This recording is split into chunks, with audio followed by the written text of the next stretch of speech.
بسم اللہ الرحمن الرحیم۔ اللہم صلی علی سیدنا و مولانا محمد وعلی آل سیدنا و مولانا محمد واصحاب سیدنا و مولانا محمد وبارک وسلم وصلی علیہ۔ استغفر اللہ ربی من کل ذنب واتوب الیہ۔ محترم میرے بھائی بہنوں، اس دنیا میں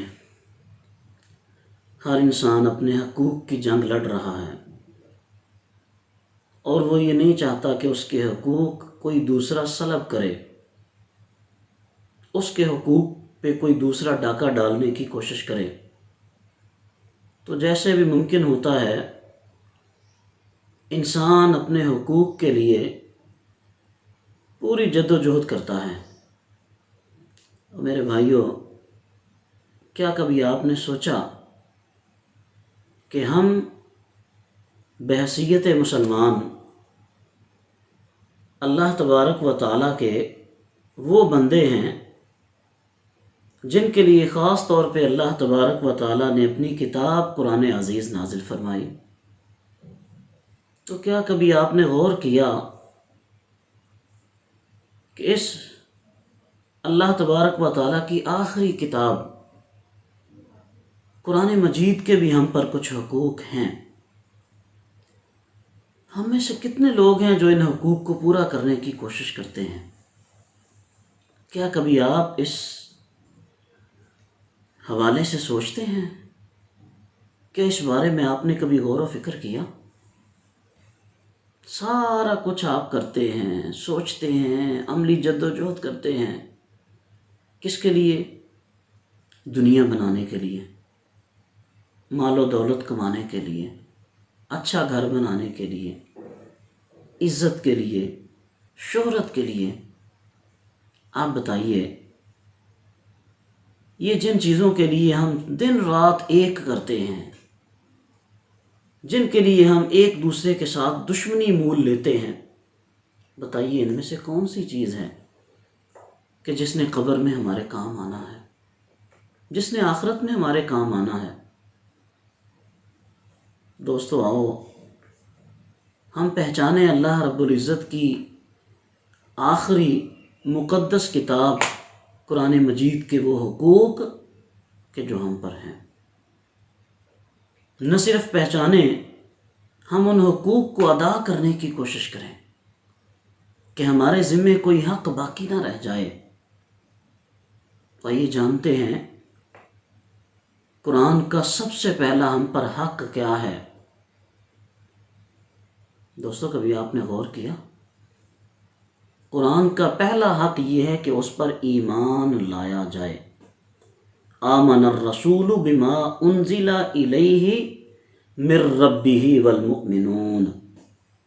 یہ جو سورہ بقرہ کی آیت طیبہ ہے، یہ ہمیں یاد کرواتی ہے قرآن کا پہلا حق یہ ہے کہ تم اس پر ایمان لاؤ، اپنے دل سے اقرار باللسان و تصدیق بالقلب، زبان سے اقرار بھی کرنا ہے اور دل سے اس کو تسلیم بھی کرنا ہے کہ یہ اللہ تبارک و تعالیٰ کی مقدس کتاب سچی ہے۔ ذالک الکتاب لا ریب فیہ، اس کے اندر کسی شک کی گنجائش نہیں ہے، یہ سراپا رحمت ہے، سراپا ہدایت ہے، منبع و مصدر ہدایت ہے۔ تو دوستو اس کا دوسرا حق ہم پر یہ ہے کہ ہم اس قرآن کی تلاوت کریں۔ اتل ما اوحی الیک من الکتاب، اللہ تبارک و تعالیٰ نے حضور نبی کریم صلی اللہ علیہ وسلم پر جو کتاب نازل فرمائی، اس کتاب کا اللہ کے مسلمان بندوں پہ دوسرا حق یہ ہے کہ اس کی تلاوت کی جائے۔ دوستو اس کا تیسرا حق، ایمان لانے کے بعد تلاوت کرنا، یہ دوسرا حق ہے، اور تیسرا حق یہ ہے کہ اس کو سمجھا جائے، مطالب سے آگہی حاصل کی جائے۔ اور دوستو قرآن کا چوتھا حق یہ ہے کہ اس کے اوپر عمل کیا جائے۔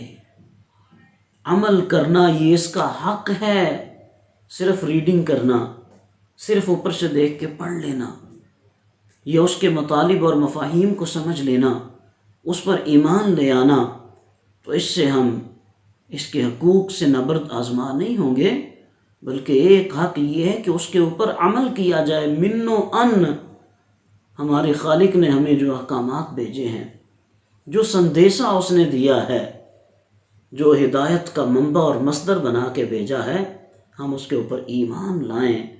وَمَن لَّمْ يَحْكُم بِمَا أَنزَلَ اللَّهُ فَأُولَٰئِكَ هُمُ الْكَافِرُونَ۔ اور کریم آقا صلی اللہ علیہ وسلم ارشاد فرماتے ہیں لا یؤمن احدکم حتی یکون ہواہ تبعا لما جئت بہ۔ تو دوستو، قرآن کی آیات طیبات اور اس کے احکامات پر عمل کرنا اور اس کو حرز جاں بنانا، اپنی زندگی کا بہترین وظیفہ بنانا، یہ قرآن کا ہم پر حق ہے۔ اور اس کا آخری حق یہ ہے یا ایھا الرسول بلغ ما انزل الیک من ربک، اس کو دوسروں تک پہنچانا۔ دوستو، ہم ان احکامات کو پہچاننے کی کوشش کریں، اللہ کی کتاب کے حقوق کو ہم ادا کرنے کی کوشش کریں۔ پہلا حق ایمان لانا، دوسرا حق اس کی تلاوت کرنا، تیسرا حق اس کو سمجھنا، چوتھا حق اس پہ عمل کرنا، اور پانچواں حق ہے کہ دوسروں تک پہنچانا۔ دعا کریں اللہ کریم ہم سب کو عمل کی توفیق عطا فرمائے اور قرآن کے نور سے ملت اسلامیہ کو پھر عظمت رفتہ عطا فرمائے۔ اللہ کریم مسلمانوں کو وہی عروج عطا فرمائے۔ آمین ثم آمین۔